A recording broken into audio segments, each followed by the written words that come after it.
सति परमात्मन् मादशान् मुग्धान् कथम तनुवशत्वान् बुद्ध के शान्यजेयम् सुगतमगधरं वागधीशं शिवं वा जितभवमभिवन्दे भासुरं श्रीजिनं वा।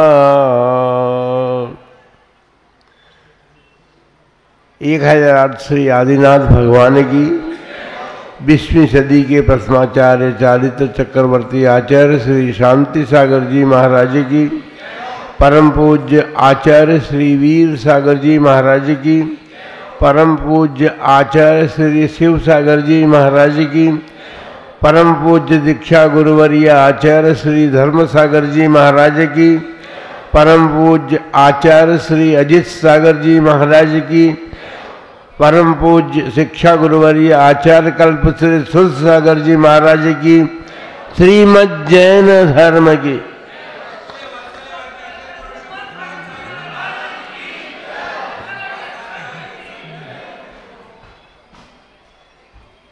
न तो हम आलेखों की टीका टिप्पणी कर रहे हैं और न हम ऐसी कोई बात कहेंगे जिससे कि आपको ठेस लगे, लेकिन ये बात जरूर है कि अपनी ठेस को बचाने के लिए आगम को ठेस नहीं लगनी चाहिए।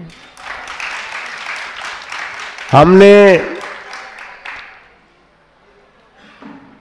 अभी बीच में एक पंथवाद की बात भी आई थी। वाद शब्द ठीक है, वो सब कुछ है, वो वर्तमान में जो हो रहा है उसके संबंध में कहा गया है। वाद शब्द अपने स्थान पर सही है, लेकिन वर्तमान में जो हो रहा है, जो किया जा रहा है, उसके लिए बात है। वस्तु स्थिति ये है कि हमने एक सूत्र बनाया था जब हमने सारे देश में विहार किया, तो हमने एक सूत्र बनाया था कि हम अपनी छोड़ेंगे नहीं और आपकी बिगाड़ेंगे नहीं। और हम समझते हैं कि शायद इसी बात को लेकर के हम सारे देश में विहार कर आए, लेकिन कहीं भी हम विवाद में नहीं आए। यदि इस बात को सभी लोग ध्यान रखें तो शायद हो सकता है कि ये समाज में जो टूटन हो रही है, वो समाज में टूटन जो है वो बच सकती है। क्योंकि वाद शब्द का अपन छोड़ दें, अपन तो पंथ शब्द को रहने दें। पंथ भी मार्ग होता है, यह बात ठीक है। किसी भी प्रकार का मार्ग हो, अब जब चल गया है, चाहे 400 वर्ष पुराना हो, चाहे आगम पंथ हो, लेकिन आगम पंथ और 400 वर्ष पुराने पंथ में दो बात तो हो गई ना, धारणा दो हो गई। लेकिन हमें इस बात का बड़ा दुख है कि जहाँ प्राचीन परंपराएं थी उसको भी तोड़ा गया है, उसको भी बदलने का प्रयास किया गया है। भले ही हमने सब देश में विहार किया है, कई प्रांतों में विहार किया है, करीब 12 प्रांतों में विहार हो चुका हमारा, लेकिन हमने कहीं पर भी किसी प्रकार की जहाँ जो परंपरा थी, जो पद्धति थी, उस पद्धति को बदलने का प्रयत्न नहीं किया और ना अपने उपदेश में इस बात को कहा। लेकिन अब बड़ी दुखद बात यह है कि जहाँ जाते हैं वहाँ वाले सब वो आए थे, उन्होंने हमको ये बता के हम ये कर रहे हैं, ठीक है कोई बात नहीं, वो बता के तो आप करिए, हमें उसका भी एतराज नहीं है। लेकिन वस्तु स्थिति ये है कि आगम का क्या होगा। आगम में जो कुछ बात कही गई है, उस आगम की बात का क्या होगा। आचार्य श्री शांति सागर जी महाराज ने कभी भी ऐसा उपदेश भी नहीं दिया, ऐसा प्रचार प्रसार भी नहीं किया कि जहाँ आगम का खंडन हो। और तत्कालिक उनके समय में भी यही बात रही है। हमने अपनी पर से नया सूत्र नहीं बनाया, हमने अपनी परंपरा में जो देखा है, आचार्य शिव सागर जी महाराज, आचार्य धर्म सागर जी महाराज, आचार्य अजित सागर जी महाराज, आचार्य कल्पसूत्र सागर जी महाराज और संघ के उस समय के जो साधु थे, उनकी जो विचारधारा और जो देखी है, उसी के अनुसार सूत्र बनाया कि भाई हम अपनी छोड़ेंगे नहीं, दूसरे की बिगाड़ेंगे नहीं। और हमने कभी बिगाड़ने का प्रयत्न नहीं किया। लेकिन आज ये होता है कि जो प्राचीन पद्धतियां थी उनको परिवर्तित हुई है, ऐसी कोई बात नहीं है, आप भले मत माने, लेकिन परिवर्तित हुई है और उसी के कारण ये विवादास्पद चीजें बनी हैं। जहां जैसे जयपुर है, जयपुर की पद्धति हमें पता है और जयपुर में जो है सारा जयपुर किस विचारधारा का है उसमें कोई बात नहीं है। हमने कभी वो नहीं किया। हम टोडर में स्मारक भवन में भी गए हैं और वहां पर भी हमने अपनी बात नहीं कही, हमने आगम की बात कही थी। और भारती जी ने ये शब्द कहे थे कि आज जो प्रवचन आपने दिया है ये प्रवचन हमने पहली बार सुना है। तो इसलिए हम कहते हैं कि वस्तुस्थिति यह है कि कहीं भी कोई भी विद्वान हो या साधु हो, लेकिन जहां जो परंपरा चल रही है उस परंपरा को बदलने का प्रयत्न नहीं करना चाहिए। दूसरी बात यह है मठ वाली जो बात थी, मठ के संबंध में हमें इतना ही कहना है कि कोई भी व्यक्ति प्रेरणा दे सकता है, किसी संस्था के निर्माण की प्रेरणा दे सकता है, मंदिर के निर्माण की प्रेरणा दे सकता है, सभी प्रकार की बातें हैं, सभी बातें हैं और साधु को प्रेरणा देने का अधिकार है, उसमें कोई बात नहीं है। पर अधिकार के साथ साथ यदि कोई व्यक्ति किसी संस्था की प्रेरणा देता है, किसी मंदिर की प्रेरणा देता है, कहीं उसका मालिकाना अधिकार नहीं होना चाहिए। कई संस्थाओं के आपने प्रेरणा दी है और प्रेरणा देकर के आप उसका प्रोत्साहन देकर के समाज को आगे बढ़ाने का प्रयत्न किया है, तो सबसे बड़ी बात यह है कि उसका मालिकाना अधिकार नहीं होना चाहिए। कहीं ऐसा न हो कि हम मालिकाना अधिकार बनाने के चक्कर में उसके जो बिलाज होते हैं संस्था के, उन बिलाजों में हम अपने इस बात को रख दें कि यहाँ हमारी ही चलेगी या हमारे उत्तराधिकारी की, हमारे बाद हमारे उत्तराधिकारी की चलेगी, ये बात ठीक नहीं लगती है। आपने यदि संस्था बनाई है तो कोई बात नहीं, बहुत अच्छी बात है, संस्था अपना काम करेगी और संस्था अपना काम करके और वो करेगी। इसी परिप्रेक्ष्य में शायद मेरे ख्याल से चरणजीलाल जी बगड़ा ने इस बात को कहा था, लेकिन उनके शब्दों को थोड़ा दूसरे तरफ ले जाकर के और उनके बात का खंडन जरूर किया गया है। उनको भी यदि काशायिक भाव रख करके उन्होंने कभी कहा हो तो ये बात उनकी भी ठीक नहीं है, इसमें कोई दो राय नहीं। लेकिन ये बात जरूर है कि वर्तमान में जो चल रहा है उस पर सब आप लोगों को भी ध्यान देना चाहिए और कम से कम अपने जीवन के लिए तो ये बना ही लें कि हम अपनी छोड़ेंगे नहीं और तुम्हारी बिगाड़ेंगे नहीं। ये बस एक सूत्र के बल पर सारी समाज जो है एकता के रूप में बन सकती है, ऐसा हम सोचते हैं। तो इसलिए आज की संगोष्ठी आचार्य शांताचार्य जी महाराज के संबंध में भी है, तो हम उसके संबंध में एक ही बात कहेंगे। कल भी बात आई थी, आज भी बात आई है, आत्मविद्या के महाज्ञानी थे वो, आत्मविद्या के महाज्ञानी थे। ऐसा नहीं हम कह रहे कि तीर्थंकर भगवान बन गए थे, लेकिन उन्होंने आत्मज्ञान बहुत अच्छी तरह से प्राप्त किया था। वो आत्मा को भली भांति जानते थे और आत्मा ही सर्वश्रेष्ठ है, आत्मा के लिए ही, आत्म कल्याण के लिए ही सब काम करना है, ये बात जानते ही इस अर्थ में उनको आत्म महाज्ञानी कहा। दूसरी बात है अनासक्ति के सर्वोच्च शिखर थे, उनमें आसक्ति किसी बात की नहीं थी, वो अनासक्त थे। उनके जीवन को देखें अपन, जब वो घर में थे तब भी अनासक्ति थी उनके जीवन में, और अनासक्ति के कारण उन्होंने क्या क्या छोड़ा और क्या क्या ग्रहण किया। चारित्र को धारण करने की भावना उनकी शुरू थी, वैराग्य और ज्ञान शक्ति से संपन्न हुए अपने घर में ही थे, ऐसी बात नहीं है। और उन्होंने उनके ज्ञान से सभी लोगों को प्रेरणा दे करके और उनके जीवन को बदला है, जीवन को सुधारा है और जीवन बचाया है। क्या नाम मलप्पा जी की वो बात थी ना, वो उदाहरण जो कि आप देखिए कि कितनी करुणा उनके मन में थी कि उनको यदि संकेत में, क्योंकि वो उनके शास्त्र स्वाध्याय के सदस्य थे और आज वो उस दिन नहीं आए तो उनको चिंता होगा कि आज वो क्यों नहीं आए। उनके घर पहुँचे। घर पहुँचने के बाद उनको पता चला कि ऐसी ऐसी बात है, तो उन्होंने उनको संबोधित किया। इसलिए महाराज के जीवन में, आचार्य महाराज के जीवन में बहुत बड़ी बात थी। हम भी यही सोचते हैं कि उनके जीवन की जो बातें थी वो हम में उन जैसी तो नहीं आ सकती, यह बात पक्की है।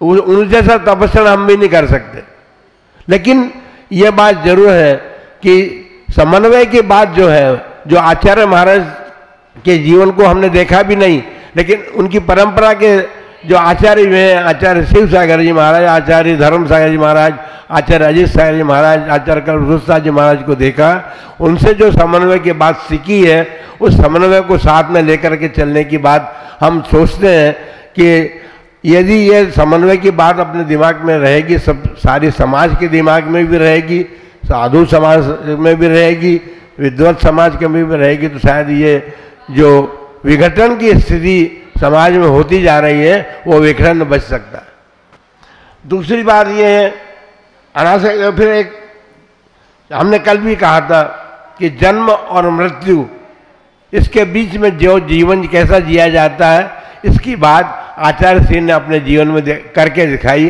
वो समझ जाए कि वे, हम एक उपवास अभी आने वाला है पर्युषण पर्व, यदि पंचमी या चतुर्दशी का उपवास करने का नंबर आता है तो नाना तरह के बहाने हम बनाते हैं, लेकिन उन्होंने अपने जीवन में जो कुछ किया है, उन्होंने किया है, बोला नहीं है।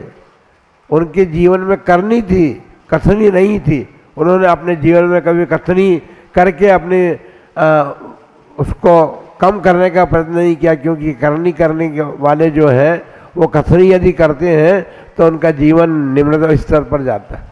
उन्होंने जीवन में जो कुछ भी किया, भाषा समिति के संबंध में तो बात ही अलग है।